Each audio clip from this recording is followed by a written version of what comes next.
Queridos, com este vídeo eu quero iniciar agora o estudo do plano de eficácia do casamento. Vejam, se o casamento ele é reconhecido como existente e válido, ele há de produzir efeitos na órbita jurídica e na órbita social, tá? O que se pretende com o casamento existente sendo válido é que ele produza seus efeitos, tá? Então, a primeira coisa a falar do plano de eficácia do casamento se reporta a um princípio de cunho constitucional, né? Derivado de lá de 1988, com a promulgação da Constituição Federal, que vigora até o dia presente. O princípio da isonomia entre marido e mulher. Né? Sabemos já que no direito de família tradicionalmente estatuído, essa isonomia não era clara, ao contrário, ela não existia, porque cabia ao homem a chefia da sociedade conjugal, e o Código vigente do ano de 2002, claro que reformula essa compreensão à luz da inspiração constitucional, de maneira tal que nos diz, então, que os direitos e deveres oriundos do vínculo conjugal devem ser exercidos igualmente por marido e por mulher. São eles que vão definir o domicílio conjugal, serão ambos responsáveis pelas despesas com o custeio da vida em comum. Né? Cabe a um ou ao outro, se quiser optar por aderir ao sobrenome do outro, não é obrigatório e não é apenas um movimento da mulher aderindo ao sobrenome do seu esposo. Né? Então, está aí o código iluminado pelo princípio da isonomia dos cônjuges, o que a gente consegue enxergar, mesmo que não literalmente, mas da leitura do artigo 1565 do Código Civil Brasileiro. Tá?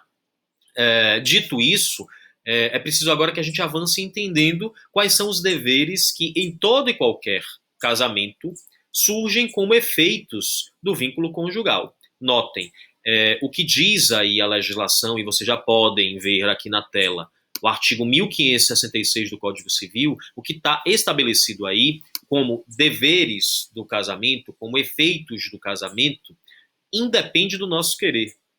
O que revela que o casamento não é mesmo um contrato, porque no contrato a gente escolhe quais são os efeitos que a gente pretende, desde que não ofenda o interesse público, a ordem pública. Se a gente não romper com essas fronteiras, a gente escolhe quais são os efeitos que a gente pretende ao nosso contrato. No casamento, não. Não adianta eu querer, em pacto antinupcial, estabelecer uma regulamentação diversa desta que está prevista no artigo 1566. Eu até posso propor outros efeitos, inclusive e sobretudo de cunho patrimonial.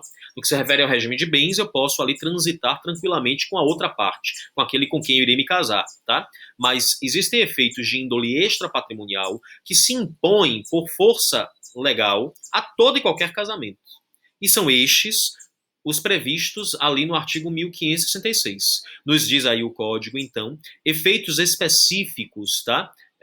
Do casamento para todo e qualquer casamento. Ou seja, se eu não quiser viver isso, então que eu não me case. Porque se eu me casar, eu levarei como um combo de efeitos estes previstos no artigo 1566. Tá? Quais são eles? O dever de fidelidade recíproca, de coabitação, de assistência recíproca, de amparo aos filhos e de respeito recíproco. Tá? Estes são os efeitos de todo e qualquer casamento. Notem, então, que até o momento presente, na ordem jurídica nacional, eu preciso, primeiro desses efeitos, me curvar ao dever de fidelidade recíproca, em homenagem ao valor da monogamia que ainda permeia as nossas relações matrimoniais, né? Pelo menos ainda até hoje, permeia as relações matrimoniais no nosso país. Então não existe a possibilidade, em termos jurídicos, de um casamento aberto, ainda que pretendido por ambas as partes. É dever dos cônjuges submeter, então, a fidelidade recíproca. Se eu não quiser isso, que eu não me envolva através do casamento. Mas eu não posso renunciar, abrir mão, não em termos legislativos ao menos, né, do dever de fidelidade recíproca. Tá? Todo e qualquer casamento se curva, assim, a este dever.